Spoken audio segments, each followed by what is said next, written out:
Hello, my name is Kim Sauer at APEX 2015. I'm joined today by Stephan Schmidt from LPKF. Stephan, very good to see you here in sunny San Diego. Yeah, thank you for having me. Pleasure.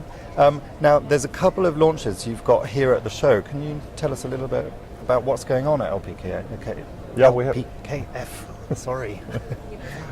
Yeah, so this is we have two different products right now that we are featuring here at this particular conference right now. One is it's a Microlight 2000. It's a brand new generation of our laser depaneling machine, which is really quite interesting because it changes how people approach depaneling of circuit boards, which in the past have been done with mechanical means, but more and more we see the drive toward laser depaneling for much more complex circuitry and really using the real estate on the circuitry much more. I have a little example here. It's just a little show sample, but it shows how complex the circuitry can be, and of course one can imagine that's very difficult to do with mechanical depaneling means right now. So laser systems can really go above and beyond what anything else can do and really use the real estate very efficiently right now. So for handheld and medical devices, it's very helpful. Yeah. Because you mentioned the sort of trend for density, for miniaturization, those sort of things on the circuit board must be ideal for this sort of application. Yeah, very much so. And we see this even a lot in wearable devices. We see it in again handheld devices, and again more in medical applications as well, because they become really much more different than what we see in the past with standard rectangular shaped circuit boards, industrial style. Yeah, and those sort of industries are very strong here in the Americas. So, your focus is clearly on the Americas.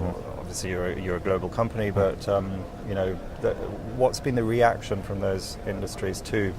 Yeah, it has been very encouraging in those industries here, especially the automotive and medical industry. Again, being very strong here in North America, have really shown some really good interest going into more modern type applications and modern tooling right now, which is very encouraging for us. I mean, we have seen this before in Europe, but now we see North America really following suit on this, and again, having some of those industries being particularly strong here, I think we have a really, really good prospect right now going forward.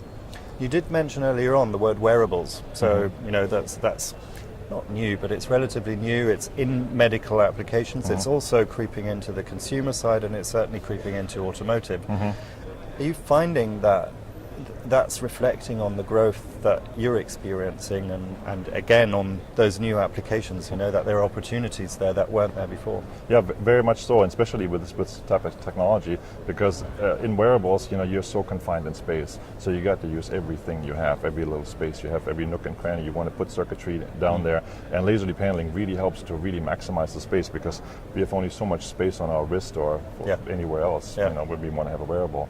And in automotive we see that too, but it's not only in two-dimensional circuitry. We have another product that we're launching here too, which is really designed also for the mid-size market. And if I may show this here, this is a process to make three-dimensional circuits directly on plastic material. So basically foregoing the use of a circuit board, going straight to the plastic part that we already use and add some circuitry to it. And here we have a modified plastic material, laser activated and then selectively plated, so we can be completely free of the 2D confines of a circuit board. And in wearables, of course, it's a no-brainer right now. I was going to say, this is screaming out wearables. Yeah, exactly, and in wearables and in antennas for cars, for example, like roof antennas and these things. Antennas in places where you wouldn't imagine you would have antennas before. It's being actually quite a liberating experience for many engineers to say they can actually have much more better performing antennas with this type of technology. Sure. Yeah. Excellent. Well, great developments, and a busy show for you so far. Yeah. Oh, wonderful. We had really an excellent day yesterday so far, and I'm looking forward to the rest of the day. So far, I'm really encouraged. It's the industry seems to be back. It's good to see it. So. Well, Stephan, thank you very much for your time, and I look forward to catching up and finding out more about your new developments. Okay, great. Thanks for having me. Thank you.